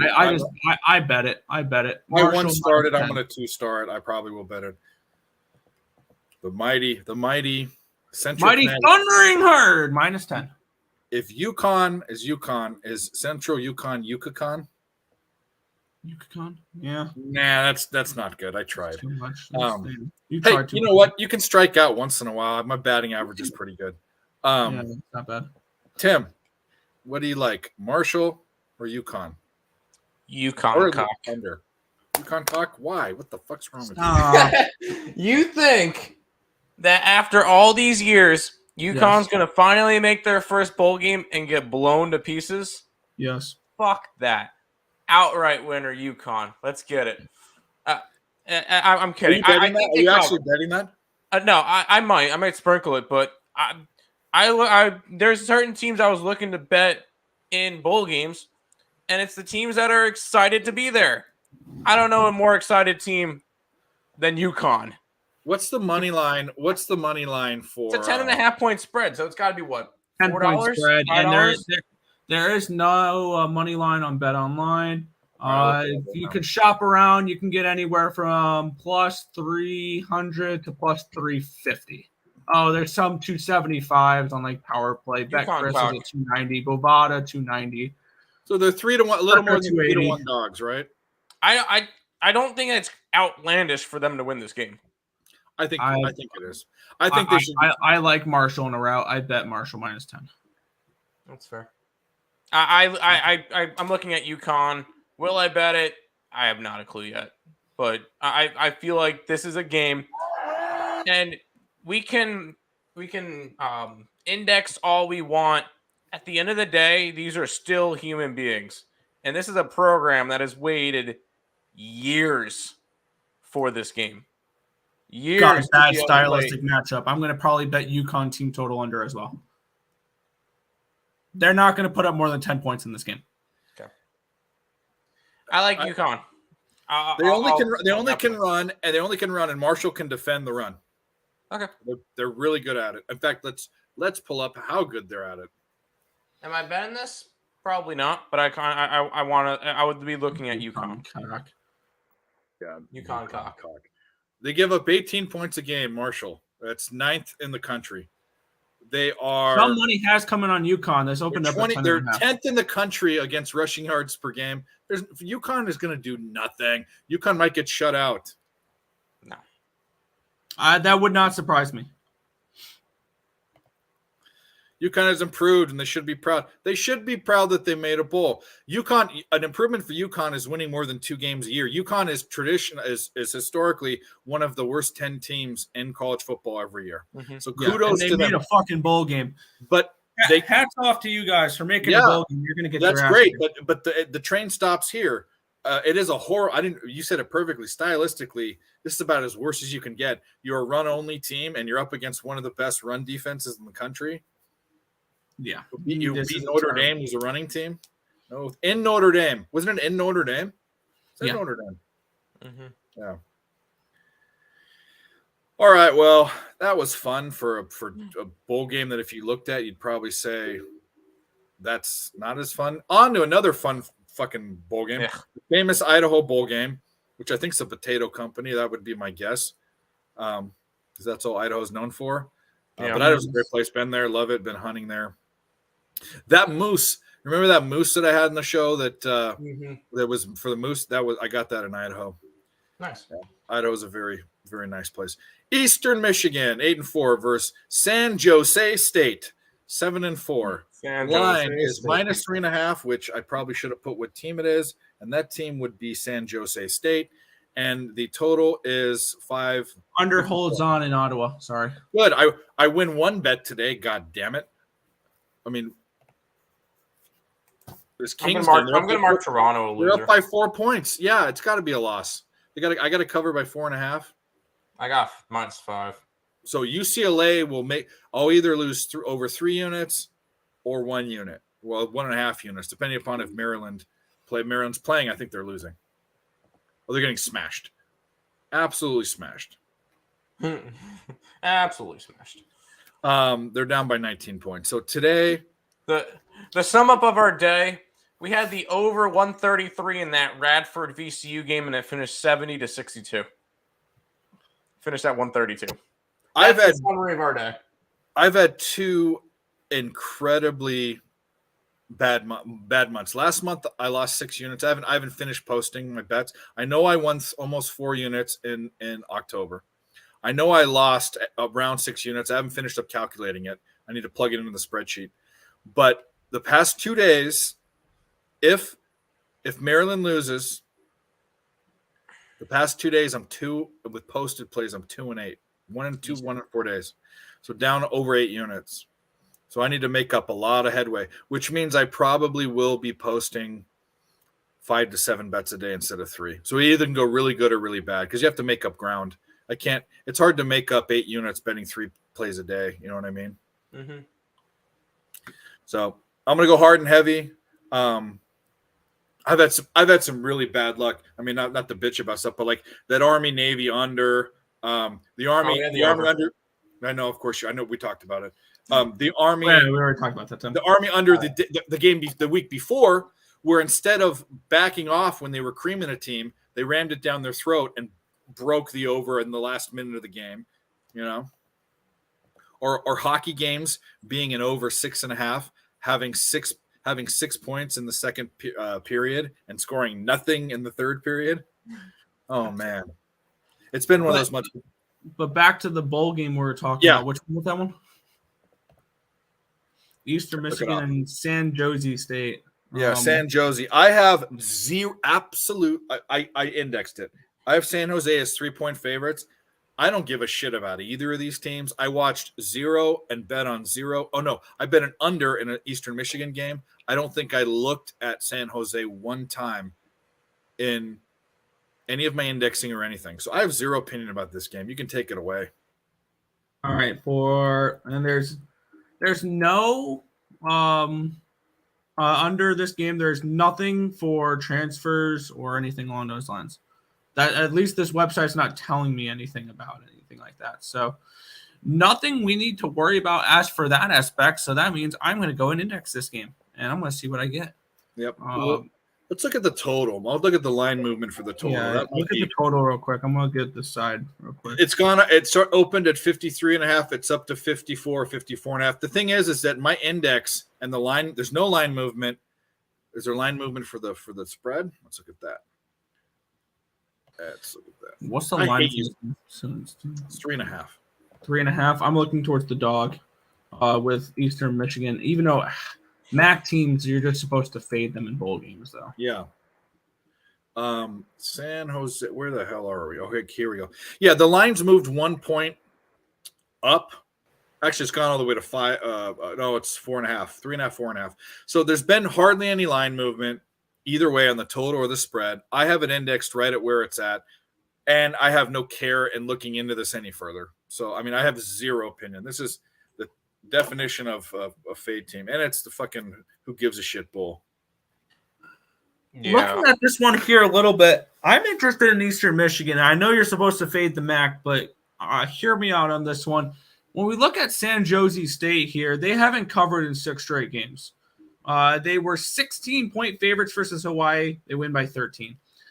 They were 1.5-point dogs versus Utah State. They lose by 4. They were 1.5-point favorites to San Diego State, lose by 16. They were 23.5-point favorites against Colorado State, and they only scored 28 points. They don't cover. They were 24.5 points favorites versus Nevada, and they only win by 7. They were 7.5-point favorites against Fresno State, and they lose outright. This is not a very good San Jose State. And Raptors coming back. There you go. And when we look at Eastern Michigan, they've covered in 4 of their last 5 games. The one game they didn't cover, they were 6-point favorites against Akron, and they pushed. I don't really have a feel on the total in this game. It's a 54. I would have to look a little bit more into it, but Eastern Michigan is not a MAC over team. They were 6-6 over under this year. and the San Jose State was 4-6-1. So it'd probably be a lean toward the under, but I'm more interested in Eastern Michigan here, with the Eagles grabbing 3.5 points here in this spot, because I see this more as a pick, and I'm getting up and over a field goal. So I'm going to go ahead. I'm going to grab Eastern Michigan at plus 3.5. You have fun with that. I will. I'm going to hop in the boat with Dave and say I don't want to bet this game. Yeah, this is absolute trash. This isn't even poopy. It's trash. It's like the poop we like to I'm not gonna even go there. This is poop that we flush down the toilet and we don't look at. We don't take pictures of it and send it to our friends. That's the kind of poop we're interested in. We're not interested in this shit. We're just right down the toilet. Now, if we sent this poop to each other, we'd go, ew, that is gross. Yeah. Does it make you want to bet it though? No, not that type of gross. Just like I just say, ooh, this is boring poop. That's fair. This is like a poop emoji. This isn't, about that. On to the next game, which is another gem. The roofclaim.com Boca Raton Bowl. Boca Raton. I know. I think I've heard that's a nice place. I love that name. Yeah. The roofclaim.com. All right. Liberty Biberty, 8-4 versus Toledo, 8-5. Toledo's 5-point favorite. The total is 54.5. The only thing, there's two things. One is this opened at 1.5, so it's gone up 3.5 points. And Liberty's coach Hugh Freeze got a job at Auburn. He got a job at a big school. Good for him. That's it. Besides that, I capped this at 5.5 points. It's at 5. I looked at the total. I couldn't get on either side. So I'm off this game, unless you guys put me on something, but I think I'm off it. Remember the last time we saw Liberty play? They lost 49-14 versus New Mexico State as 24-point favorites. It was the largest cover, I think, since either 2005 or since spreads were keeping track of. They won by 35 points. They covered by 59 points. New Mexico State that game. Let that sink in for real quick. But then, yes, Hugh Freeze left. He's going to be at Auburn, co-defensive coordinator, not even a defensive coordinator, co-defensive coordinator. Will be the interim head coach for this one. Linebacker Ahmad Walker, who had 64 tackles this season. Defensive lineman Dre Butler and receiver Javion Lofton all entered the portal. On the other side, quarterbacks Daquan Finn and Tucker Gleason were both injured at the end of the 2022 season. Finn did start and played in the MAC championship game and should be good to go for this matchup. I don't know. Let's take a look at what these teams have done this year. 8-4 for Liberty, 5-7 ATS. Toledo was 8-5 and 5-8 ATS. Both these teams were not very good against the spread. Liberty finishes the season with 3 straight ATS losses and 3 straight up losses as 13.5, 11, and 24-point favorites. So if you bet the money line against them the last 3 weeks, you were making fucking bank. And they were terrible. Toledo, on the other hand, they won the MAC championship against the Ohio Bobcats 17-7. Previous to that, they did not cover in 5 straight games, all of them as favorites. They lost outright as a favorite to Western Michigan as a 10.5-point favorite, lost outright as a 15-point favorite versus Bowling Green. They won by 7 as a 13.5 favorite against Ball State. They won by 3 again as a 4-point favorite against Eastern Michigan, and they lost outright as a 7.5-point favorite to Buffalo. So both these teams were very poor covering down the stretch. Toledo finished with 4 out of 5 unders and 4 out of 6 unders for Liberty. I don't know how to approach this game. I have to look a little bit more into this one. What was the other game that I was watching. I look at team stats when a game that I've capped is so far off from where I capped it, and it usually has that team just falls off and off the face of the planet. Oh, it was the I was on both square. I was on Marshall and on Lowell yesterday. I was on the opposite side of both. I know the sharp play was on the other side. I just had so many trends. The thing that shocked me, the Lowell game, I know would be close, and it was to the end. The Marshall game, Marshall was shooting like 48% from the free throw line, and they had like 20 shots. It was like something you can't cap for that, you know. No. And here's the deal with Maryland right now: they're 1 for 10 from three, they're 10%, and they're shooting 21% from the floor. And so when and this is why So live bet Maryland. No, well, I'm too busy now. I'm just my bets are dead for the day. I have too much to cap for tomorrow. But it's like when you cap a game and a team just shits the bed, and it's not because the other team is that much better at defending or whatever. That just shows you, when people say like, give me, or I talk to my family like, you do this and you're successful, and I am, and I make money at it, and I show them, they can look at my accounts and all that. But it's like if you're 58%, you're doing really good. And they don't understand that. It's a hard way to make money. Anyway, I'm talking about something interesting because this game is not interesting to me. Although I probably will do a video on it because it's like it's probably the biggest game of the day that day, Tuesday or. Well, considering it's either this game for you or the Eastern Michigan San That's what I'm Jose saying. State. And what's gonna we'll talk about it later. What's gonna get more views, this or maybe there's a good NBA game on. Maybe, yeah. I mean, yeah. I love doing hockey videos, but they don't get views. No, they don't. Anyway, Tim, you're up. What do you like, Liberty, or Toledo? Kind of lean Toledo. I mean, Liberty, they look good for the first part of the year. I believe they got ranked at one point. It might have been. They were. I think they were on the outside or like 25th or something at one point. They were ranked. And then they lost the next game. 25th, and they lost to Arkansas. They tripped over their own dick. No, they beat Arkansas. Oh, they beat Arkansas. That's right. Good job, Nathan. But no, I think Toledo. You get Liberty, who's just fallen flat on their face. Toledo just won the MAC. I would kind of just go towards Toledo in this one. I think it's a okay spot for Was them. it Akron or Toledo that Jimmy G came from? One of the two. Look it up. I don't think he came from either. Jimmy G, who I thought he was an underrated quarterback at Eastern Illinois.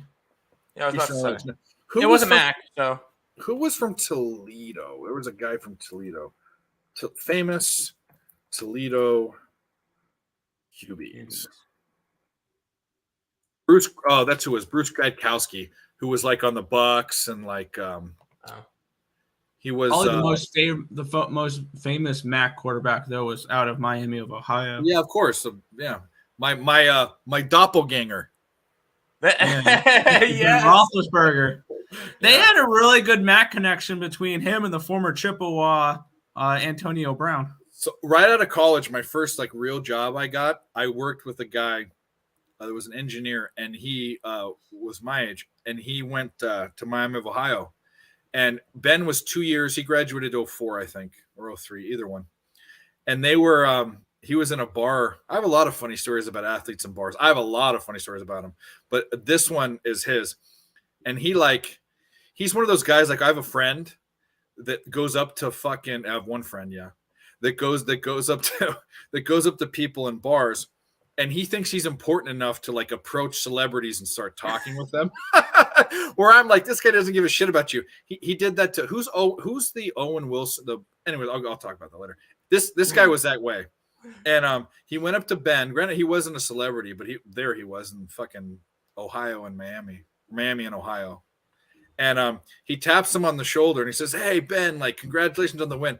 And he said that Ben gave him a look that, like granted, he could have smashed him because Ben's huge, but he gave him a look like that was like laser beams through his skull. It's like, why? How dare you approach me? And like that kind of rubs me the wrong way. But I think my friend deserved it because 100%. If you're like you want to like live how many people do that to you when you're like eating dinner and shit? Yeah. My friend went up to Mark Cuban and sat in his booth in Manhattan Beach and started talking to him. That's how, that's balls. Yeah, that is balls. This was like pre Shark Tank and all that, Anyway, that's fair.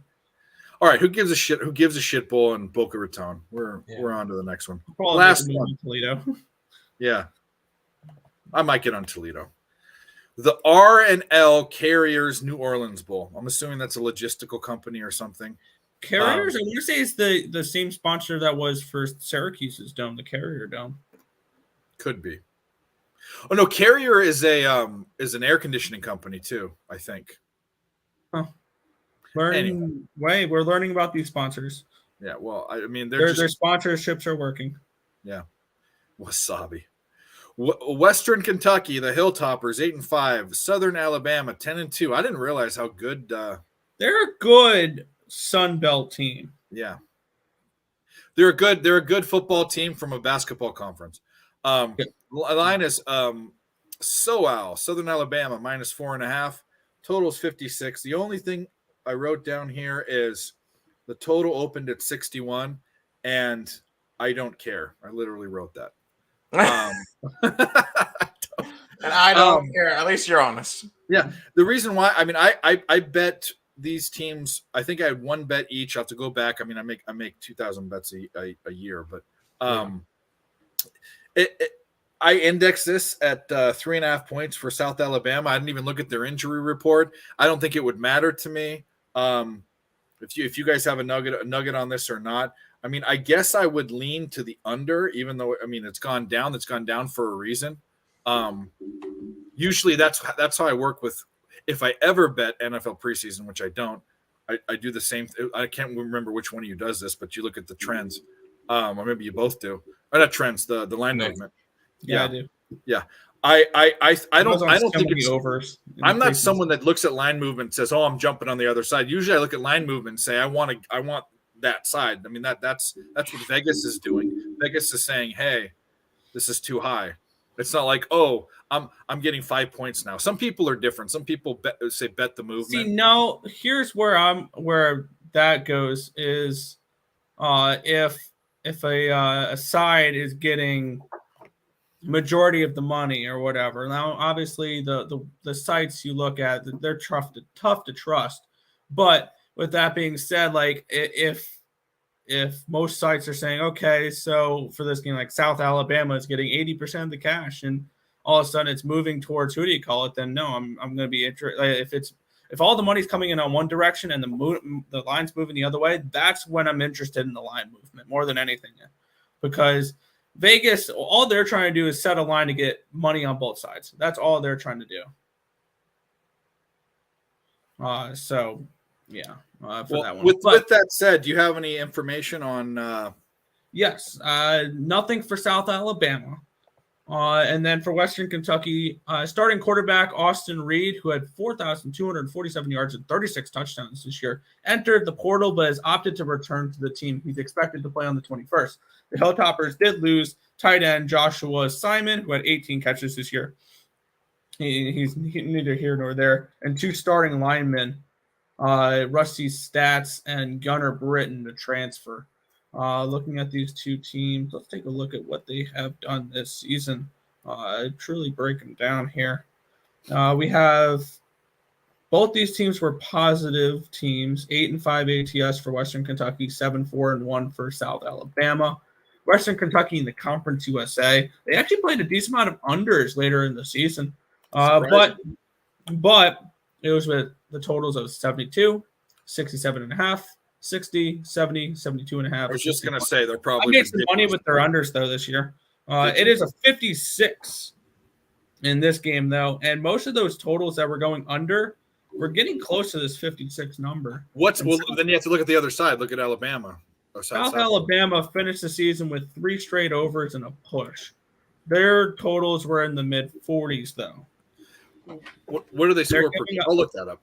They're giving up 19.4 points per game, and they're scoring 32 points per game. Western Kentucky scored 35.8 points per game, and they gave up 23.5 points per game. I could see this game going over 56. I'm the other way. That means they both have good defenses. So South Alabama didn't let anyone rush the ball. They're fourth in the country, under 90 yards, under 100 yards a game, and they're 62nd, which is they're about average passing. And I think Western Kentucky is usually a pass-heavy team, right? Let's look. Yeah, Western Kentucky was second in the nation with 339.2 pass yards per game. I think this is an air it out type of game. This is going to be an entertaining game. I like the over. Then why is the line going down then? Because South Alabama, or what do you call it? They're going to be missing a couple offensive linemen and a tight end. That's my explanation. Second in the country through the air, and they're they're average on the 4-1 wild. See, that's the thing. The line's coming down, and it looks like an over. That's probably a stay off for me. Probably. Did they not shoot a 3 instead of they were down by 3? Obviously, Toronto lost by point, but did they not? They missed a 3, and then Pascal Siakam put it up. Oh, okay. With 0.2 seconds left. Because I was thinking when DeAndre Fox missed that that free throw, I'm like, okay, well, there's a shot for us to go to overtime. Well, Dave, Another 1-4 day. God, I have a lot of work to do. I'm gonna fucking have 3 sweeps this month. It's happened 1 month. I've never posted more than 7 picks. I think I'm going to start posting. I have to shoot for the fucking stars or the moon, whatever that saying is. Yeah.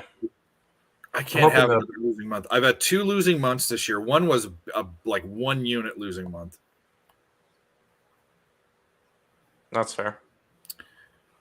Anyway. Well, we did the show in 2 hours. And, yeah. Anything else you guys have? We're just about to hit 2 good bowl games. Well, we stopped. Yeah, we stopped it because that's everything through the end of Wednesday. Yep, correct. So how should I do this? Should we? Which for this last game, I'm going to make the play on the over in this game. I can get it at 50. It's a 56. So I think it has gone back up a couple points. I'm going to go over 56. Western Kentucky, South Alabama is the final play for this stream. Yeah, that's funny you say that, Nathan. How far have they fell? I mean, Louisville is like a 0-9. But they're not considered a blue blood team necessarily. Maybe they are. Actually, I think they aren't they? They're historically one of the better teams. Yeah, they are. I mean, top 10 teams, or they were. Didn't they win a national championship in the past 10, 15 years? They were close. Yeah, I mean, they were always there. How far? I mean, I've never seen a top team be so bad this far into the season. This is atrocious. Yeah. Yeah, MFers. Marshall, you're an MFer. Maryland, you're an MFer. Minnesota mild, you're double MFers. They cashed my team total over, but they lost a full game over. Wait a minute.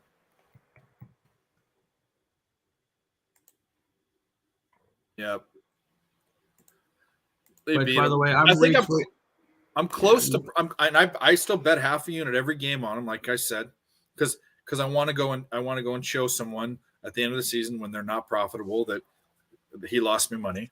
But they're close. They have to be close to being profitable. I can get you that number real quick. Now, granted, this won't include your whatever it was tonight. Now, when you bet half a unit, is it to win half a unit? Tell me what. Usually, the sites go if you bet $10, this is how much you'd win. So this is $100 on them every game. Okay. You are now not including tonight's numbers. This doesn't include tonight because it hasn't updated yet. 15 and 13 down 2.43 units. So I'm down. Profitable. Yeah, the most profitable teams are the Bruins, the Devils, the Canadians, the Kraken, and the Jets. Yeah, I'm down a little over a unit. Betting half a unit. Least profitable teams are the Anaheim Ducks. No surprise, and the Chicago Blackhawks. Yeah. And then following that is the Florida Panthers and the Calgary Flames. Well, the Panthers are more surprising than the Flames. because they were they're usually big favorites. Yeah. By the way, I'm right now in the process of retweeting the show link with my plays attached to it that I bet. Well, so that's what I want to talk about. Should we? I don't want to keep a record. I want to repost. I want to repost this, and I'm going to repost it on Twitter because this is something people can go back through because it doesn't have timestamps, but it has labels in the bottom so people can look at each game. And I might even I'm not going to repost it on YouTube. I hate that YouTube doesn't post lives in your normal deal, I hate that. But give me the cap what is Nathan saying? Give me the Caps Hurricane Lightning tomorrow. I haven't capped anything for tomorrow. I am on the Hurricanes -1. That is a play I've already bet. Let's see. I did get to the Canes. The Lightning, I'm not touching them as -320 chalk. I'm good on that. No, thank you there. And the Capitals, they're interesting. The Capitals are going to go on a run. I'm telling you right now, Capitals are going to go on a run. I'm not on them tomorrow, but they're going to go on a run. Have you indexed the football game tomorrow? NFL? Yeah. I'm on the 49ers. What do you? Well, I'm already probably going to be on them anyways. I haven't indexed yet. Niners will be one of our circus. I have met a 6. See, this is what I got to do. And what did I go this week? The Seahawks. The Seahawks are fool's gold. I went 3-2. I also did bet the 49ers to win the Super Bowl today. I have to jump up. That means if I want to go with the Niners, I got to index every freaking game, and I have other games to do tomorrow. Man, I'm so far behind. Anyway, all right, let's end this. Everyone, thanks for watching. We are going to. I hope this is something people go back and watch. Usually the live shows, I didn't intend for that to happen. And yes, the Raptors did shit the bed. That was my best play of the day. Had a chance to go to overtime. Hopefully the Pacers hold on. Yeah. But hopefully you guys watch it and go back. There's some good insights into the game. We're going to be doing this for every bowl game on Wednesdays. Hopefully we can drum up some more attention. But go ahead, Nick or Tim, you can take it away. You guys plug the same shit, but plug Royal Sports Bets. Yeah. Trying to reach 3,000 subscribers by the end of the year. So if you guys aren't subscribed there, also trying to reach 1,000 followers on TikTok by the end of the year. We're, I think, 45 away from that. So, and once we get 1,000 followers over there, we can go live on TikTok. So that could be kind of cool. But that's just the two big things we're going after right now. So if you guys are interested in that, check that out. And we're going to overtime in Chicago. The Blackhawks? No, the Bulls. My 3.5 is alive. Now don't fuck it up. All right. Well, if you're on either of our channels watching, go follow the other one. Watch us next Wednesday. Thanks for watching. Hit the like, hit the subscribe, follow us on Twitter. All the links are down below. Do all that fancy shit. And we'll see you tomorrow. Thanks for watching. Best of luck on your bets. Until next time.